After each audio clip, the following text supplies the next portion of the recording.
Bueno, continuamos con la segunda parte de este día y pasamos de los ingenieros o las ingenieras químicas al campo de los físicos, que vienen ahora a continuación. El siguiente ponente es Carlos Prieto de Castro, que es doctor por la Universidad Autónoma de Madrid y, como Ana, la anterior conferenciante, es también profesor de investigación del Consejo Superior de Investigaciones Científicas, del CSIC. Carlos no viene de Oviedo, Carlos viene de Madrid, está en el Instituto de Ciencia de Materiales de Madrid. También desarrolló, aparte de su labor científica, una intensa labor en el campo de gestión de la ciencia. Fue gestor del área de materiales en el Ministerio de Educación y Ciencia, coordinador del área global materia y vicepresidente adjunto de programación científica en el CSIC. No iba a decir nada, pero lo voy a decir. Digo, parece que traigo así al séquito de amigos y colaboradores, pero bueno, si encima es que me rodeaba muy bien en esos momentos de buenos científicos. Carlos, también estuvimos juntos en el Ministerio, en el Programa Nacional de Materiales. Fue mi adjunto en su momento y luego él continuó como el gestor del programa. Y luego, cuando estaba en la presidencia del CSIC, también estuvo en la vicepresidencia de investigación. Es decir, que no acabaron muy hartos de mí, que repetía y me soportaba y aguantaba, ¿no?, en distintos momentos. Trabajó en centros como el Synchrotron de Lourdes, en Francia, la División de Ciencia de Materiales del Laboratorio Nacional de Argonne, en Illinois, o el Departamento de Física de la Universidad de California, en San Diego. Realizó investigaciones relacionadas con utilización de espectroscopía de absorción de rayos X en caracterización de materiales fotorrefractivos y catalizadores, y bueno, otras cosas así muy complejas para una química como soy yo, pero que ya nos contará él ahora lo que estime oportuno. Es gran experto en láminas delgadas, exactamente, en materiales tan diversos como superredes metálicas, óxidos con magnetoresistencia colosal, que ayer ya nos hablaron de ello y así nos suena a todos un poquito, semiconductores magnéticos, materiales 2D como el grafeno disulfuro de molibdeno. Y en la actualidad, en el presente, está en temas de recubrimientos para electrodos de electrolizadores y nanopartículas de aleaciones con alta entropía. Veis que lo de Carlos tengo que leerme, lo de Ana me resulta más familiar, pero lo de los físicos es como un poco más duro para mí, ¿eh? Bueno, todo tuyo, Carlos. Bueno, muchas gracias. Lo primero, quiero agradecer a la Real Academia Gallega de la Ciencia y a los coordinadores de este curso, pues, por la invitación y por la amabilidad con que nos están tratando, y vamos a ver si soy capaz. Ya veis que he trabajado en muchas cosas, lo cual significa básicamente que no sé de nada. Entonces, claro, uno puede trabajar en muchas cosas cuando en muchas aplicaciones distintas, cuando se preocupa de las técnicas de preparación que muchas veces son comunes a muchas aplicaciones. Entonces, veréis que en la presentación pues voy a repetir algunas aplicaciones que habéis hablado ayer y también Ana, y fotocatalizadores voy a mencionar, pero las voy a mencionar desde el punto de vista de alguna manera, de algunas tecnologías para hacer esos materiales. En ciencia nunca es la única manera de hacer algo, siempre es un aporte, una tecnología más que a veces es más interesante y a veces hay que conocerla, pero no es la más interesante. Entonces, quiero decir que lo tenéis que integrar.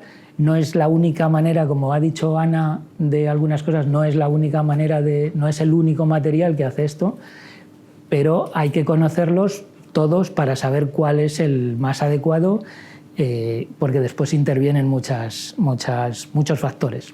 Bueno, Entonces yo creo que ya puedo empezar a...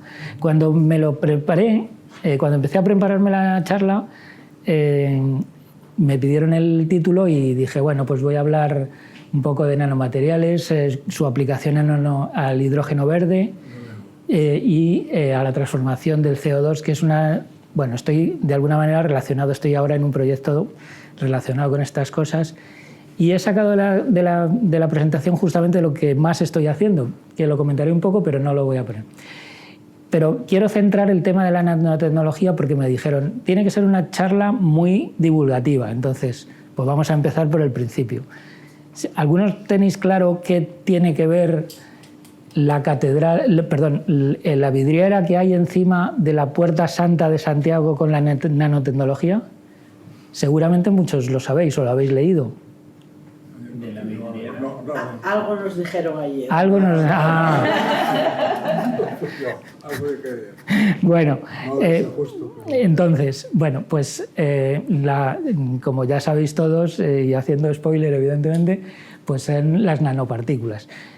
Pongo aquí un electrolizador que es un dispositivo, digamos, en el cual se introduce de alguna manera electricidad y se saca y se rompe el agua y por tanto se puede sacar en condiciones adecuadas el hidrógeno por un lado y el oxígeno por otro. Bueno, eso es. Y con el CO2 se puede hacer algo similar para sacar una reducción del CO2 y producir compuestos de valor añadido. Bueno, pues como ya sabéis, en las vidrieras de las catedrales góticas pues hay ciertos colores rojos que son muy llamativos y que son muy difíciles de obtener. Y entonces, como ya sabéis lo que tienen dentro, ¿no?, que son las nanopartículas de oro, lo sabéis, lo que es posible que no sepáis es que esto ya en los romanos también, vaya, pues entonces hemos cogido todos el mismo. Vale, bueno, y os han explicado cómo es posible tal cosa. Simplemente dije que... No, bueno, pues... No explico muy en profundidad. Bueno, pues entonces vamos a ponerlo ahí porque, digamos, para un físico esto es muy llamativo, digamos. Una nanopartícula de oro y una nanopartícula de cualquier metal se comporta, digamos, prácticamente se comporta como un dipolo. Y un dipolo es algo en el que mediante un campo eléctrico se pueden separar separar de su posición de equilibrio las cargas positivas de las cargas negativas. Como un metal, los electrones están libres y tienen movilidad, pues al aplicar un campo eléctrico se pueden separar de su centro de masas, digamos, y si ese campo eléctrico, como es el de la luz, es un campo eléctrico oscilante, pues eso se va a comportar como un dipolo oscilante. Y bueno, para un tamaño dado, pues eso llegará a un sitio, y para un tamaño dado de las partículas, para cierta frecuencia de la luz, eso es más efectivo, se dice en física más resonante, es resonante a ciertas frecuencias de la luz cuando el tamaño de las partículas es un tamaño concreto, en el rango de los pocos nanómetros. Bueno, pues en óptica lo que se ve es que la absorción de la luz, pues para ese tamaño dado y la frecuencia de la luz verde, por ejemplo, la absorción es más grande y entonces lo que se traspasa, lo que no se absorbe es el rojo, y por eso en las vidrieras vemos un color rojo. Modificando el tamaño de las partículas se obtienen distintos tonos de rojo o incluso de violetas. Eso hoy en día se utiliza en nanotecnología para comunicaciones ópticas, por ejemplo. Vamos a ver dónde... esa sería la base de hacer un amplificador óptico. En electrónica el número es muy útil en la nanotecnología porque es muy fácil utilizar un número que es el tamaño del transistor, el tamaño un transistor, recuerdo, me habéis dicho que sois casi todos químicos, un transistor es una terna de tres, bueno, normalmente de dos elementos, es un sándwich donde hay dos semiconductores de tipo P y uno de tipo N, o al revés, o dos Ns y un P, y el tamaño se habla del tamaño de la tecnología como la diferencia, como la distancia que hay entre los dos materiales, entre los dos panes del sándwich. En este caso que está dibujado, el tipo P. Y posiblemente habréis visto una gráfica similar a esta, como empezando en los años 60 el tamaño está en los 1000, es decir, por encima de la micra, la producción pues unos pocos cientos de transistores, y como a lo largo del tiempo, desde los años 70, que bueno, los que tenemos algunos años nos parece que hace muy poco, pero en fin, pues como estas dos escalas son logarítmicas, pues quiere decir que esto tiene un crecimiento exponencial, ¿no? Y entonces estamos aquí en tamaño de electrónica, estamos ahora mismo sobre los 2 nanómetros, que es el tamaño que hay. Si habéis leído un poco en los procesadores, pues estamos en el tamaño de los 2 nanómetros, que ya es bastante complicado avanzar, pero las exponenciales es lo que tienen. Bueno, entonces pasamos a otro campo, también el campo de la nanomedicina, también donde se utilizan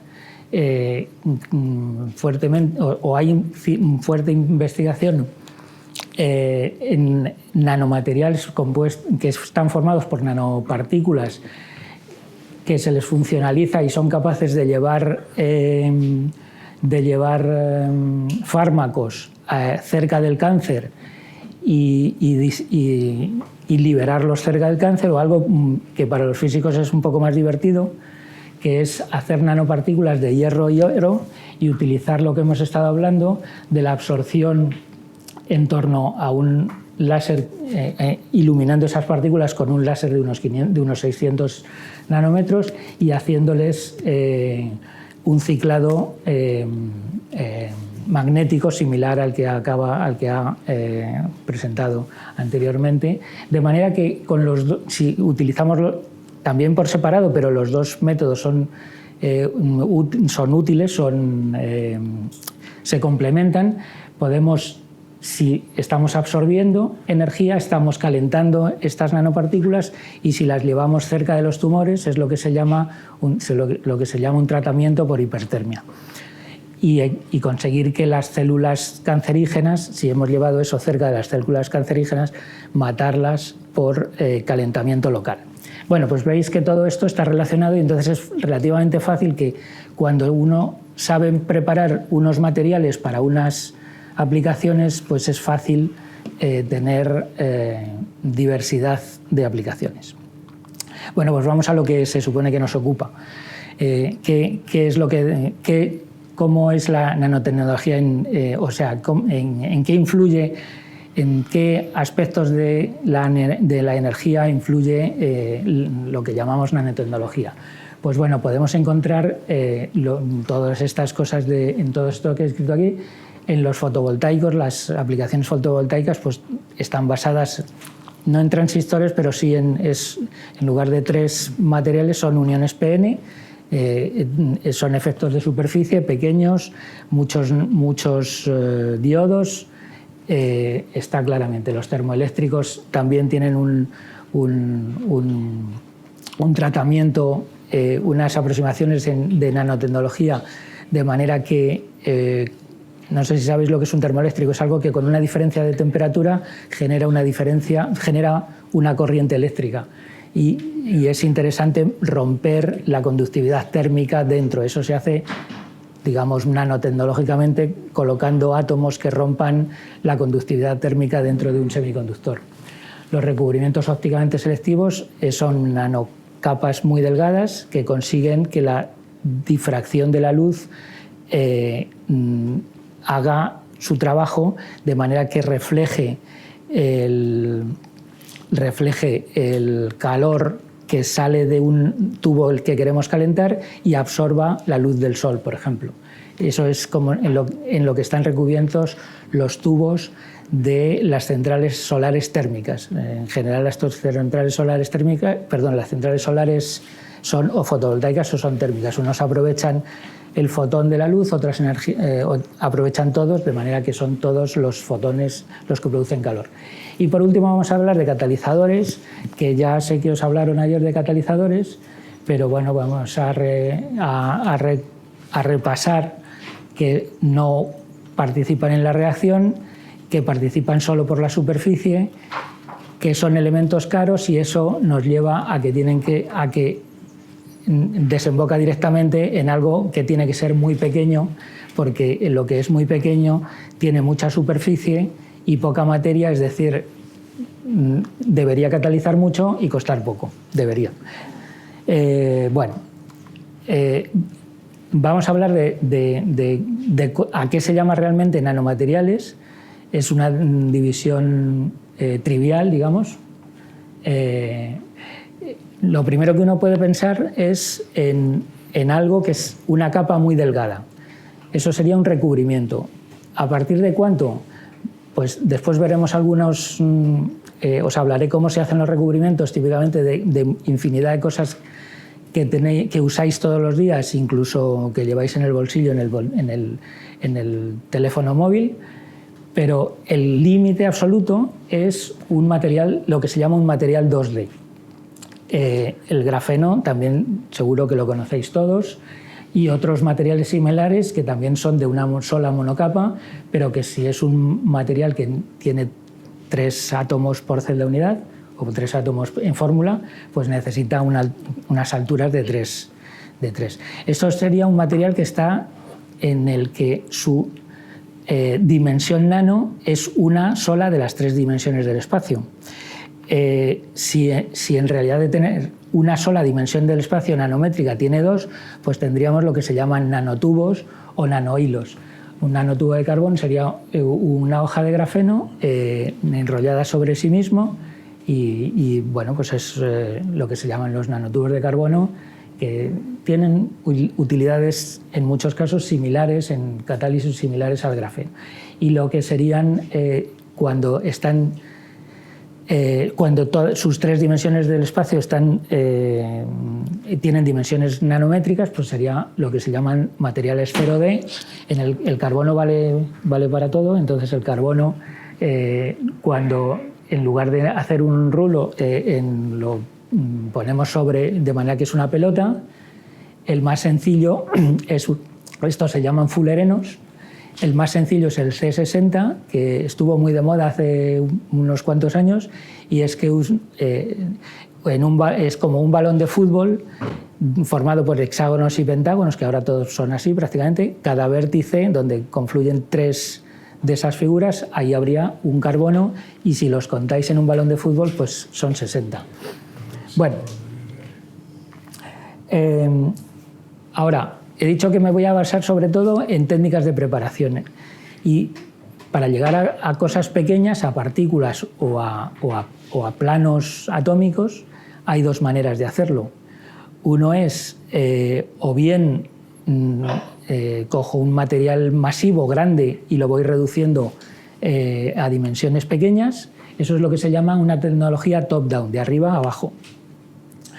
Y hay otra manera que es, bueno, pues como se construyen las cosas en el mundo macroscópico. Uno hace ladrillos y después hace las casas, o uno... y eso es lo que...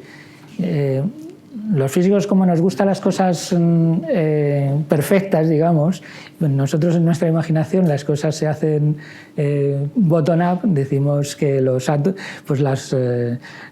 metales ponemos un átomo y al día siguiente, y al lado ponemos otro, y vamos poniendo la estructura, y etcétera, etcétera, etcétera. Bueno, pues eso es lo que se llama... Es como unir bloques de un Lego o unos ladrillos de un edificio. Y eso es lo que se llama una tecnología bottom-up, desde abajo arriba. Bueno, y entonces algunos ejemplos, pues ya voy a entrar en ejemplos de esto. El grafeno, que nos sirve para todo, es un buen ejemplo de estas 2 tecnologías. Una que no debería hablar mucho porque aquí Rosa es la que sabe de cómo se... es la que sabe de cómo se prepara grafeno a partir de grafito. Esto es una rota típica de Hammers, creo que se llama. Entonces, en una disolución y con muchas cosas más, con una disolución en ambiente alcalino, el KOH entra entre los planos del grafito y los va separando, y con un proceso un poco más complicado que esta figura, evidentemente, pues se consiguen tener los planos de grafeno separados y después se reutilizan. Eso sería el de arriba a abajo. El de abajo a arriba, pues utilizar la reacción de preparación la reacción que industrialmente se utiliza para obtener hidrógeno a partir de CH4, por ejemplo, o de otro hidrocarburo, pero este es el más sencillo, digamos, y el más fácil de entender, a alta temperatura y con un catalizador de cobre pues se puede obtener a 900 grados y es un proceso relativamente sencillo. Para ello es conveniente hacer vacío y así uno no tiene contaminantes, es decir, esto es un tubo de cuarzo, por ejemplo, dentro de un horno que calienta el interior de ese tubo de cuarzo con unos, esto es lo que habría aquí dentro, con unos foil, con unas láminas de cobre. Hay demás cosas, pero o sea, se pueden utilizar otros catalizadores diferentes, pero el más habitual es el cobre. Entonces, regulando perfectamente, primero limpiando con argón y después reduciendo bien el cobre para que sea cobre metálico bien fresco, con hidrógeno a alta temperatura y después fluyendo con una proporción adecuada de metano-hidrógeno, pues el depósito de carbono forma sobre la superficie de cobre una lámina a lámina y se puede tener grafeno monocapa. Bueno, otro sistema de preparación, eso es lo que se llama CVD. Me gusta llamarlo, o creo que se debería llamar eso que hemos hablado, que es el depósito de un vapor obtenido químicamente. En inglés es Chemical Vapor Deposition. Yo creo que hay que traducirlo bien porque es un vapor que se ha obtenido químicamente, que es el que se deposita. Voy a hablar de otro sistema un poco más sofisticado, que es lo que se conoce en inglés como las siglas ALD, Atomic Layer Deposition, que es depósito de capa atómica. Esto se hace ya no es solo capa a capa, sino es media capa a media capa. Es decir, se necesita no algo que pase por aquí y se quede en el sustrato, sino que primero se hace fluir un precursor y después un reactivo. Y el ejemplo típico es cómo se prepara el óxido de aluminio o la alúmina. En este caso, el aluminio se deposita a partir de un trimetil aluminio, se deja,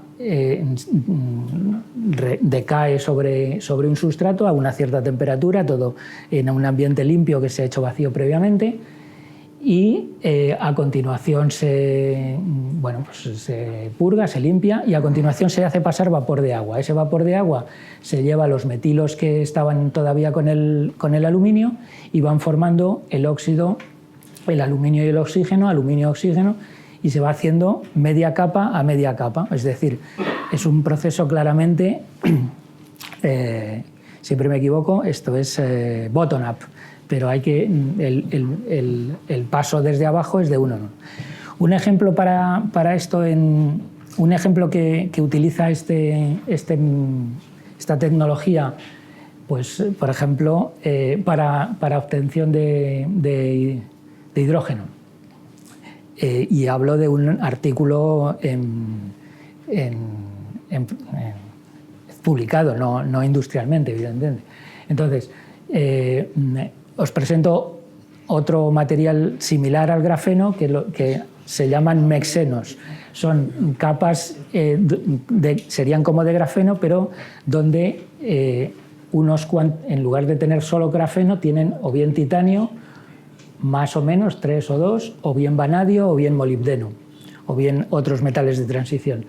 Y esa sustitución de un carbono 4 más, de un carbono con valencias 4 por un metal de transición con valencias distintas de 4, pues crea muchas terminaciones no saturadas que se formulan como T sub X y que acoge grupos funcionales que reaccionan con el ambiente, digamos, y que en este caso vamos a conseguir van a conseguir que se rellenen con partículas de iridio. Bueno, pues entonces esto se parte de un material masivo. Primero se delaminan en un entorno hidróxido de trimetilamonio, no me lo sé muy bien, pero es un ambiente alcalino como era el del KOH para el grafeno. Y a continuación, mediante ALD, haciendo circular este órgano metálico que contiene iridio y a continuación el oxígeno para llevarse lo que no es iridio, pues consiguen tener sobre el mexeno partículas de iridio colocadas sobre esas hojas de estos materiales 2D. Y entonces aquí son las curvas similares que ha puesto Ana. Aquí yo sí voy a entrar un poco aquí porque tengo alguna más. Cuanto menos potencial tenga para obtener una misma densidad de corriente, quiere decir que tengo que aportar menos energía, menos potencial para tener una densidad de corriente adecuada, que es lo mismo que decir que estoy produciendo hidrógeno. Es una medida de cuánto hidrógeno estoy produciendo, entonces cuanto menos en valor absoluto, cuanto menos potencial ponga, pues me traigo del compuesto inicial, que era este, me lo he traído a cuanto más abajo mejor. Bueno, voy a cambiar un poco. Hasta ahora hemos hablado de, no he hablado mucho, pero he puesto al principio lo que era un electrolizador.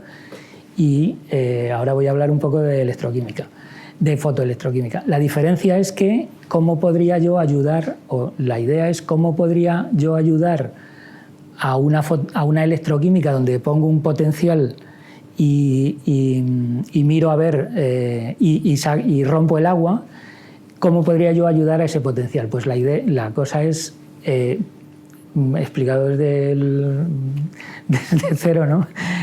Utilizar la luz para ayudar a pasar las barreras de potencial para romper el agua y que los electrones o los huecos vayan saltando poco a poco en niveles más fáciles y con menos barreras de potencial. Y, por ejemplo, pues un compuesto muy sencillo son los óxidos de cobre. Porque adecuadamente el óxido de cobre 2 estaría en contacto con el electrolito y el cobre 1 en contacto con el ánodo, creo.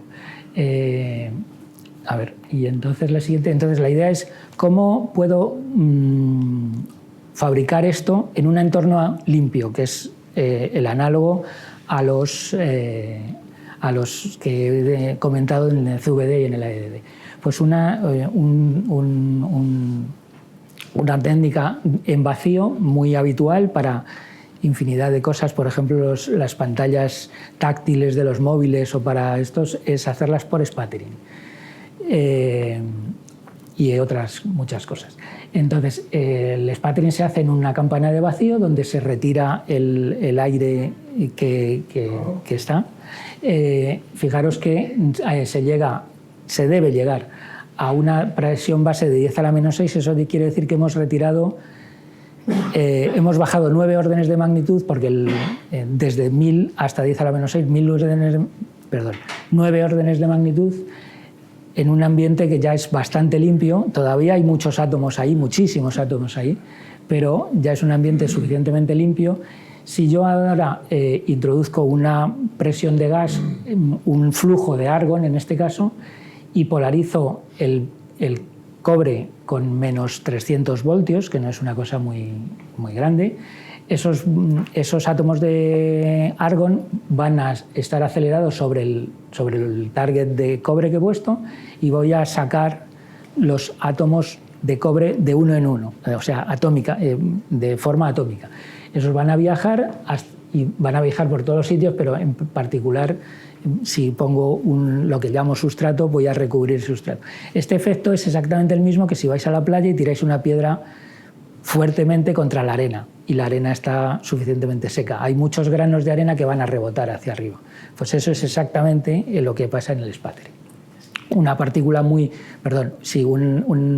átomo muy energético, acelerado fuertemente, impacta sobre un metal de cobre y los átomos de cobre salen hacia arriba fríos, sin necesidad de que sea un vapor de cobre. Es una técnica fría y eso tiene sus ventajas, no voy a entrar. Si además de argón he introducido también un poco de oxígeno, pues lo que me llega aquí va a ser óxido de cobre. Si pongo más cobre 2, si pongo un poco menos cobre 1 y si no pongo nada, pues cobre 0. Bueno, ¿eso sería una manera de hacer partículas aisladas? No exactamente, porque al llegar de uno en uno, los granos van creciendo hasta que llegan a tocarse todos y la capa sigue creciendo. Eso sería bueno para hacer electrolizadores y cambiar los electrodos de platino que se hacen, o de titanio platinizado, por electrodos de acero recubiertos por nitruros, que es algo mucho más barato y igualmente estable y tal. Pero eso no voy a entrar en ello. Entonces, ¿cómo podría yo hacer partículas? Pues a lo mejor había que recordar cuánto tiempo me queda. 7, 8 minutos. Sí, habría que preguntarle a Bob Dylan y que nos recordase la canción de La respuesta está en el viento, ¿no? Y entonces, bueno, pues si la respuesta está en el viento, uno mira las montañas y dice, ¿y por qué en el pico hay agua condensada? O sea, nubes. En las nubes es agua condensada. Bueno, pues si uno se pregunta eso y lo sabe responder, es porque cuando el aire sube por la ladera se enfría y además se descomprime. Es decir, la presión arriba, al enfriarse, la presión es menor. ¿Y podría hacer yo eso en el laboratorio? Pues la respuesta es sí. Entonces, con una doble cámara, yo haría vacío en esta cámara azul, pero meto mi blanco de cobre dentro de una camisa donde solo hago un agujero de unos 3 o 4 milímetros. Entonces, en esas condiciones yo meto el gas por dentro de esta camisa, tendría, por ejemplo, un vacío de 10 a la menos 1, en la bomba, porque sale por aquí 10 a la menos 2, y si además tengo otra cámara aneja con otro agujero, bueno, no hacen falta 2, pero en realidad siempre hay 2, aquí tendría 10 a la menos 4, es decir, que lo que yo arranque de aquí, al pasar por este agujero va a tener una descompresión de 10 a la menos 1 a 10 a la menos 4. Y en ese momento se va a formar una partícula. Y puedo jugar con esas partículas y lo que pasa es que son partículas no atómicas, lo que llega ahí no es atómico, sino que son partículas, y cuando van llegando muchas se amontonan y ya algunas caen encima de otras y se van montando. Bueno, pues eso se ve que se puede hacer con el óxido, para formar óxidos de cobre, poniendo más o menos oxígeno, pues podemos tener nanopartículas de cobre 0, de cobre 1, de cobre 2, y con un tratamiento, si uno pone muchas, con un tratamiento, entonces podemos llegar a tener una estructura muy nanoporosa formada por óxidos de cobre, y controlando los tratamientos térmicos uno puede tener pues una porosidad controlada. Bueno, ya yo creo que esto ayer Arturo López Quintela habló bastante, así que no vamos a... Entonces, átomos aislados o nanopartículas, bueno, pues esta es la idea de que pueden ser en clúster y que son útiles para unas cosas, átomos aislados, que son útiles los átomos en distintos sitios de metales de transición para la reducción de CO2 o para la reducción de evolución de hidrógeno, átomos en alloys, en aleaciones. Y ya por último, lo que más está más de moda en el futuro son las... ya lo diré. Primero, cómo preparar partículas de aleaciones diferentes. Si yo preparo partículas de aleaciones, los átomos van a estar aislados. Pero lo tengo que hacer bien porque cuando pongo muchos metales cercanos, si los metales son demasiado distintos, se corre el riesgo de que los metales tienden a estar juntos entre los elementos iguales y dejamos de tener lo que sería una aleación perfecta. La termodinámica lo que me dice es que si aumento el desorden, es decir, si consigo que los átomos estén perfectamente diluidos y que los átomos iguales no estén en contacto, voy a tener un gran desorden, voy a tener una gran entropía y eso me va a disminuir la energía libre de Gibbs y por tanto voy a tener estabilidad en las nanopartículas. Y eso es lo que se puede comprobar, se puede hacer en algunas condiciones muy fuera del equilibrio y esto ha sido reportado, por ejemplo, en el número mágico de elementos es 5, en estas nanopartículas de 6 elementos que mezclan platino, rutenio, hierro, cobalto, níquel y cobre, pues el rutenio facilita la disociación del agua, la aleación hierro, cobalto, níquel, cobre posibilita la difusión del hidrógeno activado y el platino promociona la recombinación en hidrógeno metálico, perdón, en hidrógeno gas.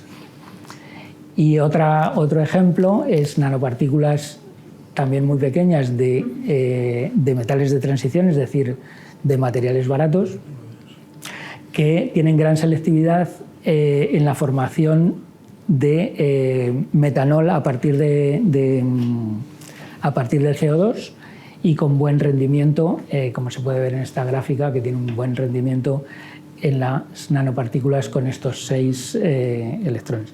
¿Y cuál es el reto? Pues el reto es